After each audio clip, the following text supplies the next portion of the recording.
Hi, everyone, and welcome back. Thanks so much for sending in all those great questions and comments for our upcoming webinar series, Power Up Your Business with Your Story. They're fantastic, so keep them coming. Storytelling in business really is a game changer. A story puts your customer in a calm and receptive mood. When you begin to tell a story, the customer's brain says, "Oh, I'm not being sold. I don't need my guard up. I can sit back, relax, and listen." So telling a story is one of the top persuasion methods that's taught in business and government courses for leadership. A story can clarify, it can enliven, and it can make relationships more interesting and exciting. In our over 30 years of teaching sales skills, John and I have observed thousands of sales calls. And we still enjoy watching the customer's reaction when a rep tells a good story. I especially love watching a skilled rep insert a story in a presentation for a final solution. First, they paint the picture of what is, the current state with all of the challenges and all the struggles that the customer has. Then they transition to what they are proposing and what the state would be like if they bought the solution. And they show all the benefits. It's interesting to watch the customer. They begin to co-create. In the beginning, they add additional difficulties, maybe something the rep hadn't considered or uncovered.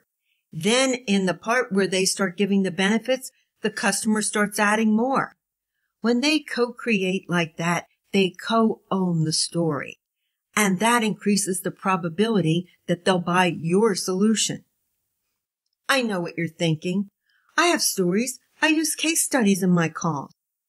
But you must move beyond case studies. They're unemotional and they're filled with facts. People want to have real stories with real people and real challenges. Let's take, for instance, the story of my customer when I was a sales rep. Bob in IT had an executive position responsible for their output of invoices. His company was always 1 to 3 days late in getting their invoices in the mail. As a result, customer payments were later than planned. That frustrated the VP of Finance. He said, "We're not getting the float, and it increases our credit line at the bank." Bob had to do something about this. The situation could affect his performance appraisal or perhaps his job. Bob had 2 boys ready for college. He needed that job. He had to find an answer, and it had to be the right one. He couldn't make a mistake. When I showed Bob how my solution could get the invoices out on time, he was interested, but he was apprehensive. After several discussions with details on how it would work, and a visit with an installed happy customer, he decided to make the move. For the first invoice production, he kept the processes and equipment in place, just in case. But it wasn't necessary because everything went smoothly. The invoices got out on time, and Bob not only got a raise, he got a bonus. You can see the difference, right? I included Bob's emotions, his challenges. Can you relate to Bob's feelings? Sure. But I know many of you wrote in and said to me, "I'm not a natural storyteller. What can I do?" Well, let me give you some hints and tips. First, it doesn't have to be as if it were constructed for a college paper. Stories that are told conversationally have the greatest power. Second, make sure you use emotional words. They touch the right side of the brain, and that's where decisions are really made.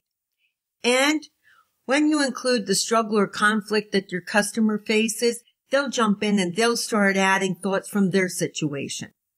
You'll be surprised and delighted how well it works. And remember, when they co-create, then they start owning the situation and the story.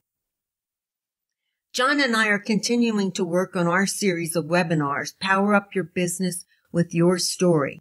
So continue to send in your question and comments to our website blog, www.thebstiness salestrainingsolutions.com. You can also send an email message to me, Phyllis, at salestrainingsolutions.com. Watch for our next video and the upcoming webinar series. Thanks.